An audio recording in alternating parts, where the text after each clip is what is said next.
Hey, I'm Eamon. It's the 30th of January and I'm going to be running through all the new features that we've released recently. Let's get right into this. So the first one that you'll notice is that we've just released 8 new EVM integrations. I'm going to go ahead and just import a few of them for you.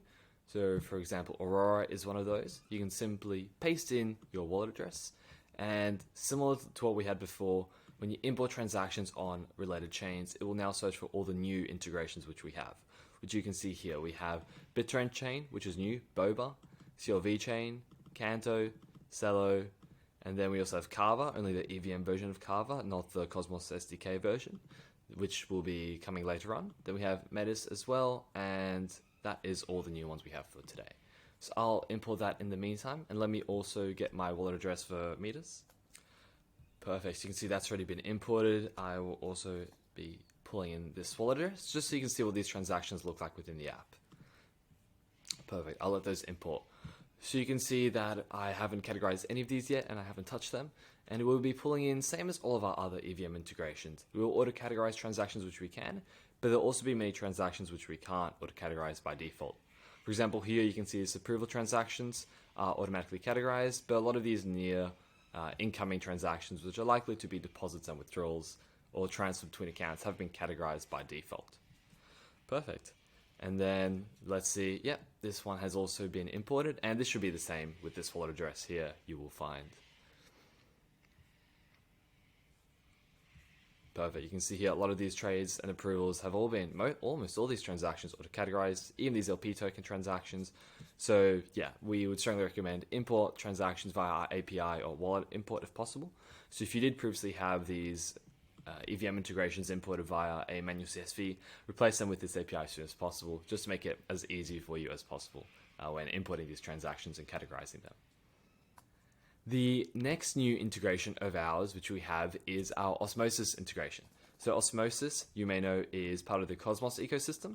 So this is this is actually our first Cosmos integration. So we're very excited to step into the Cosmos ecosystem and start importing and reconciling our Cosmos clients' transactions and make sure that they can calculate the taxes properly. So yes, as I said, Osmosis is our first one of these integrations. So there are other chains, Cosmos SDK chains in the pipeline, but Osmosis is our first one to be released. Awesome, that only took a few seconds, and let me show you what we have over here. So Osmosis is actually one of our integrations which is almost entirely auto-categorized, you'll notice. So we've set up a specific set of logic in the background, just so almost all the transactions you can ever do on Osmosis are categorized by default. So you can see here these approval transactions, same as the EVM chains, we do auto-categorize them. What we also have now is staking rewards, which these are done completely automatically, because we can see the transaction signature, and from there we can decipher what type of transaction it is, and whether it's a staking reward or whether it's something else. You'll also notice the liquidity transactions are also auto-categorized, and all of these, we also have some bridge or all bridge transactions into and out of Osmosis. For example, this one here, you'll see bridge, this is actually to Carver, the Cosmos SDK version of Carver. You'll see all of these are all categorized. I don't think I even have one. There should be a few deposits perhaps that might be uncategorized, but you can see almost all of this is done automatically for you without having you to manually categorize or do anything on your behalf. So ideally this should save you a lot of time, and that is the goal of what we're doing over here. Our next integration, which I would like to go through, is actually with dYdX. So yeah, you may be familiar with dYdX, so you can actually trade on-chain and do so in a decentralized manner. What we also have with dYdX is, I'll show you how to actually get that CSV report, almost forgot. So if you go onto the trade section of dYdX, you'll be able to see your history, and then in your history you can actually export your trades, fundings, and transfers. So once you've done so, you should receive these 3 different CSVs, and I will just import them real quick into CTC so you can see what that will look like. And that way we have all your transactions in dYdX themselves. Of course, if you deposited from your wallet address into dYdX, you'll also need to import your wallet address, but I will just show the dYdX transactions for the time being. Perfect, you can see all of these trades, all categorized, some of these losses that you have for the funding payments, and yeah, when you receive or when you transfer in money from an outside source, we'll count that as a receive. So as soon as you import that source on the other end, you'll see that will auto-match as a transfer. Perfect, so that's our dYdX integration, and that is all of our new integrations recently.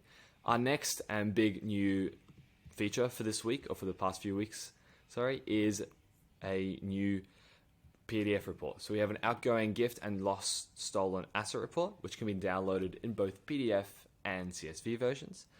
As this accurately says, it is a detailed record of every outgoing gift and lost or stolen transactions. Why could this be useful, and what does this look like? I will show you what this looks like just here. And why could this be useful?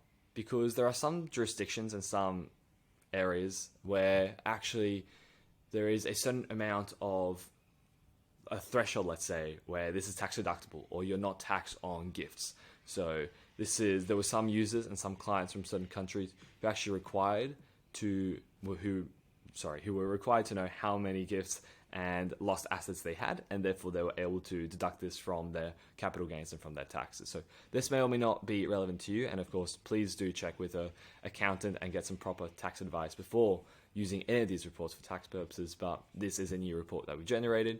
You can see the total outgoing gifts, total lost, and total stolen.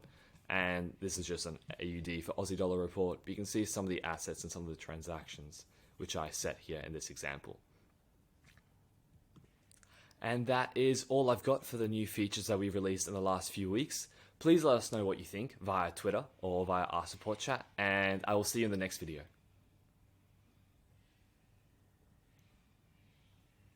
Huge.